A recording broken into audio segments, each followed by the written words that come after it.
both with these 1972 grays. I see that. What's happening, brother? How are you? I'm magnificent. You doing okay? I can't complain. First of all, before we get started, many of the fans have been affected by this and have lost loved ones. I've lost a couple of people. I want to send out my condolences. You know, I love Miami. You know, I love the people down there, and I just want to say, may your loved ones rest in peace. Amen. And condolences to you and blessings to everyone else in the family. I assume you have everybody around you. You guys all, when you were rocking the wheels of steel, you had some of the kids around. Oh yeah, I got the boys with me. We're training. You know, I'm glad they're older. I could teach them about life and about certain experiences. You know, Sharif and Shaquille, they want to be players. So I'm trying to take all the great guys that I play with and show them their go-to moves, and hopefully it'll work out for them. I bet. Well, they got a wonderful feature, so they at least got that going for them right off the top. Let's talk about DJ Diesel. Yesterday, you had the Superman shield on. You're spinning the wheels. How many jobs do you have, Shaquille? I mean, you got. I don't have any jobs. Like this is just fun. I got a call from my good friend Tim Donovan. He said, "I want you to talk to Jason." I'm like, "Jason, the voice, the guy that talks to me like this after every game, that Jason?" He said, "Yes." I said, "Sure, I'll do it." So I'm just up right now, just chilling. How much do you enjoy the DJ? It's fun because, you know, when I was young, my father took me to a game, and right when we sat down, he said, "See that man over there with his son? You see that dude over there with his family? You see those guys hanging out? You see those people jumping up and down? You see that section up there? They all pay their hard-earned money. Make sure you give them a show." That's why when I came out of Miami, I used to do silly stuff like, you know, jump in the crowd, talk to the fans, and, you know, talk trash, talk smack. Because, you know, especially down there, you know, we work hard and we play hard. So, you know, when people want to play and come watch us play, I wanted to make sure that you know, we gave them a great show. All right. Anybody can check out your IG Live to enjoy you spinning the situation. Now, I promise to all of Heat Nation, everybody that's jumped on, we'll get your question in. We got a bunch already piled up here, Shaq. We'll get a couple of those integrated in, but I want to at least get to turn your Miami Heat radio voice off. Give me the regular this is voice. I told you. No, this it's is not. Just my it's voice. Not your regular voice. Since 7th grade, this has just been my voice. All right. Well, I'm going to answer the questions in your voice then, unless you talk to me regular. We're not working anymore, Jason. You emphasize too many words. I want to talk to you first of all because I've told this story a million times, but I don't know if I've ever told it to you. You aligning with Dr. Buss and Coach Riley to come to Miami changed my life. I was struggling to get back in television after covering your first 2 championships. Those next 2 years were rough. And because you agreed to come down to this space, the Heat knew they were going to have to change that platform. So, brother, thank you for being a part of that unintended consequence and changing my life. And I got something for you because it's been, 15 years since we've hung out every single day. Forget that picture there. But this is us at Family Fest. Back there, look at the baby, okay? Yeah. In your hand. And then right here, the families all together. Look at little Sharif. Send me that picture. Man, listen, it's a blessing that we've had all this time together. And we go all the way back to your championship days in LA too. But thank you for that. It changed my life, Sam. I have a confession. What's that? I used to go down home. Hey, what's the name of that room you worked in? In Miami, in the Miami Heat Arena. What's the name of the room? The green room? Oh, I worked the Miami Heat had this chef in the green room. I stole him. He's been working for me for 16 years. His name is Alex Conant. Here he is, America. What's up, Alex? The truth is out. Yeah, the truth is out. And the statute of limitations is up. I cannot be charged. He used to work downstairs in that area every day after practice every day. You've had him this whole time. Yes, I'm be like, hey man, can you hook me up with a sandwich? Wait, Turkey sandwich with the cheese, extra mayos. Because remember, Pat used to run us crazy like two, come three on, other man. cycles. So I'd be like, man, I can't make it back to Star Island. I'm hungry. Can you make me a sandwich, please, brother? Body fat index crushed. Yep, you know it. So this week and going into the weekend, we're re-celebrating the 2006 championship. For anybody that's missed any of it, they can hop on Fox Sports Sun tomorrow, all day, all 4 wins, plus the championship parade. What was it that you enjoyed the most about that group? We were unorthodox. We were enigmatic. We were slightly, a little bit problematic. Fair. We, we knew we can do it. Had a lot of trials and tribulations. And Pat did a great job of putting all that together. Yeah. And I think after we lost the 2 games, me and D-Wade had a conversation. Because I didn't have my Shaq-like finals. I think that was the beginning of my decline. But it was okay because I still had other guys that were in the same position. But we had one guy that could put it all together. So I was like, hey, man, I'm getting quadruple and triple team. What y'all going to do? Yeah. What y'all going to do? So, and finally I told D-Wade, I said, don't be nice. Don't be nice. You just, at this point, I'm gonna be a role player. Do it. And then the unsung hero of that was Alonzo Mourning. Alonzo Mourning and UD and Posey and guys like that. I remember Alonzo waiting for this moment his whole life. And then when Pat put me out, Alonzo said, "I got you, big dog. You carried us this far. I'll take it." And like he played some of the best 5-6 minutes I've seen ever. Amen. It reminded me when Bill Walton was getting older and, he was playing for the Celtics, coming in, blocking shots, getting key rebounds. So, those guys, especially Alonzo. And I can remember when Pat called me in the office. He said, hey, Alonzo's on waivers. He wants to come back. And I don't know if Pat thought I was going to say no or not, but I was like, yeah. So I don't have to go against him. Me and him had some bar. I said, look, if he want to come back, I'm all for it. And I've always said that, when you don't know people, like I was a hip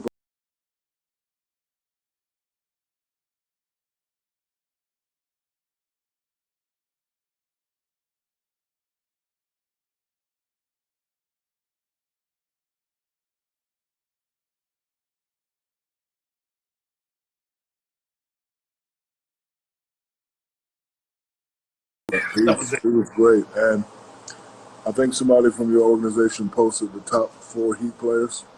The top 10 Heat players, and they had me 3. Third. And I said, yeah, and I said, no. You need to put UD 3. Put me 4, because guys like him don't really get all the credit. Like, it's like this world we live in now. The regular people are doing most of the work. Who's on the front line? Nurses, firemen, police officers. One of my friend's son works at a grocery store. So those people that don't get all the credit, they deserve all the credit. So I know you're talking to me and it's my championship, me and D-Wade, but look, UD, especially Alonzo, Posey. And I think the biggest thing that Pat did was after we lost the 2 games, his movie was coming out, Glory Road. Right. And we watched the movie, and it was a long. I felt something I haven't felt in a long time from watching the movie. It's only a couple movies that got me like that. Rocky IV got me like that, right? What else? Glory Road got me like that, and Hoosiers. When I was in high school, I watched Hoosiers. Yeah, it got me because I went to a small high school too, and then we went to play in the state championship. It was like 30,000 people, and I was nervous. And my father was like, remember Hoosiers. Remember the Hoosiers. It's still 94 feet. It's still 10 feet. And I kind of calmed down, and we were able to win. So he had that Gene Hackman piece of paper, just pop it in his hand. Come on. I said talk in your regular voice. Stop it with my the regular voice. No, it's not. This is the Miami Heat voice.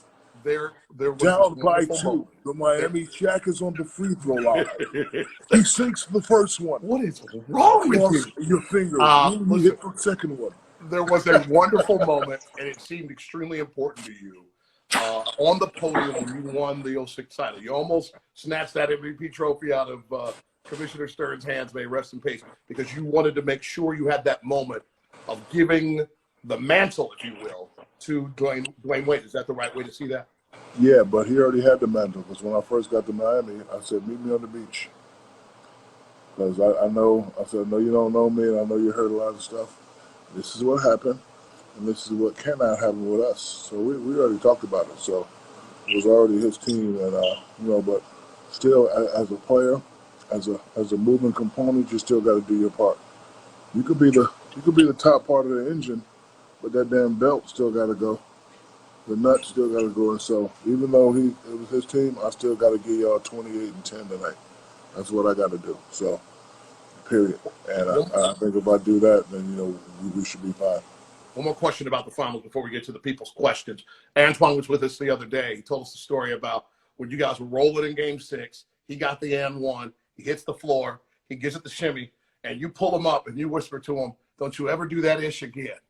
Well, he said his perception was you didn't want Dallas to have any motivation at that point. Was he right about it?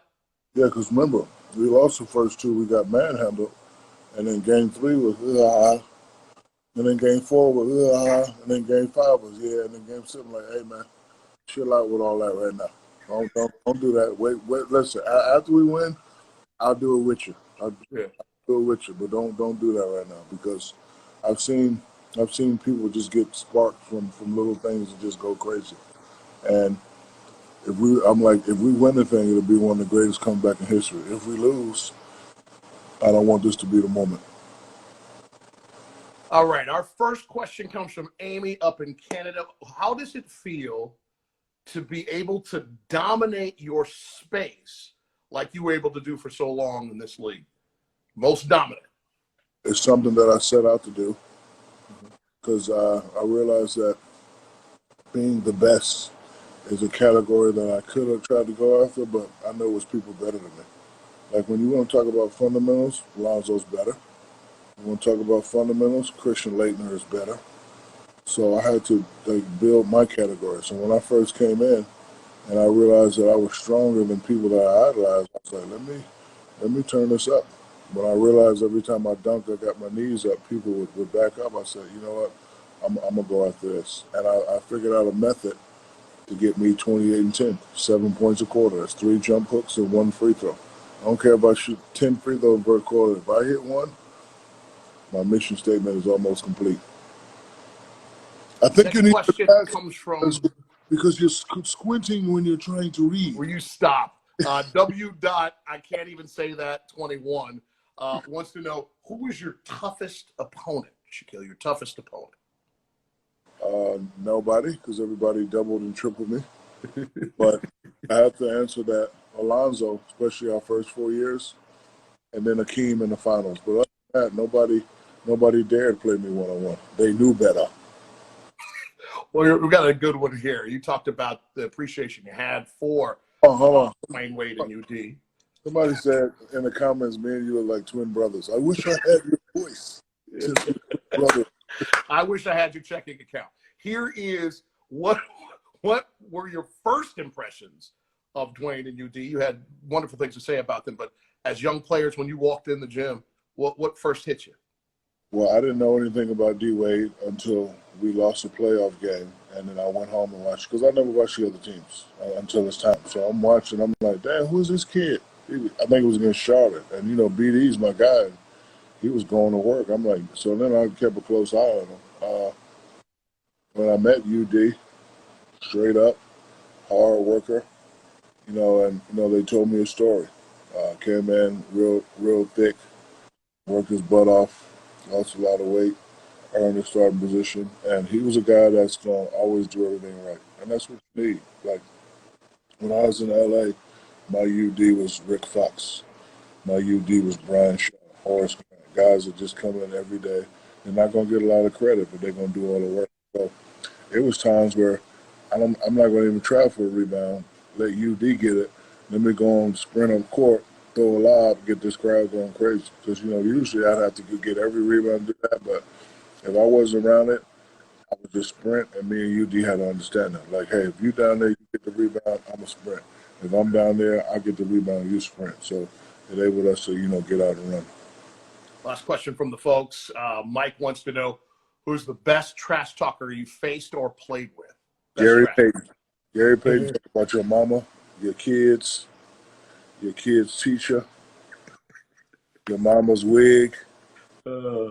Tell you he gonna call your mama and take her to Prime 112 after the game. Like he would just go off.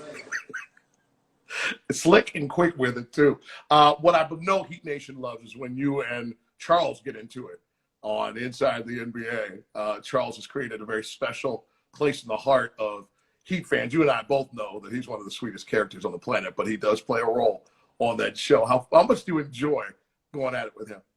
Man, he's fun. I just look, he's just one of those guys who's very opinionated.